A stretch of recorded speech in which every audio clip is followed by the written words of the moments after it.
Heartbeat season 3ல இந்த வார ப்ரமோல ஒரு பெரிய ட்விஸ்ட்டை ரிவீல் பண்ணியிருக்காங்க.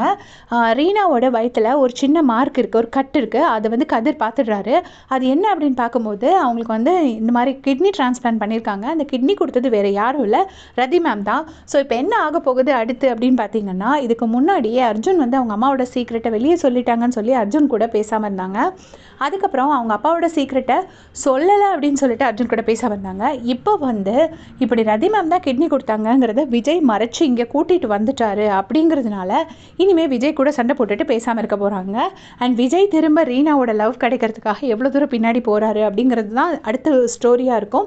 ஆல்சோ அர்ஜுன் வந்து ஒரு விஷயத்தை வந்து ராக்கி கிட்ட நீ சொல்லிடாத அப்படின்னு சொல்லியிருப்பாங்க. ஸோ அர்ஜுன் வந்து இந்த ஆர்கே ஹாஸ்பிட்டலில் எழுதி கொடுத்தது எல்லாமே வந்து ரீனாவோட சர்ஜரி நடக்கிறதுக்காகவாக தான் இருக்கும். ஏன்னா ரீனாக்கு சர்ஜரிஸ்லாம் நடக்கும்போது விஜய்க்கு வந்து நிறைய இந்த போலீஸ் கேஸ்லாம் நடந்துட்டு இருந்துச்சு. ஸோ அதுலேருந்து எப்படியாச்சும் காப்பாற்றி வெளியே கொண்டு வரதுக்காகவோ எதுக்காகவோ தான் அவர் இந்த மாதிரி ஹாஸ்பிட்டல் எழுதி கொடுத்துருக்காரு. இனி அடுத்தடுத்து இந்த ட்விஸ்ட்லாம் ரிவீல் ஆன உடனே இதெல்லாம் நீ சொல்லாமல் இருந்த அப்படின்னு சொல்லிட்டு ரீனா வந்து அவங்க அப்பா கிட்டேயும் சண்டை போட போகிறாங்க அப்படின்னு தான் நான் நினைக்கிறேன். உங்களுடைய கமெண்ட்ஸை சொல்லுங்கள். தேங்க்ஸ் ஃபார் வாட்சிங்.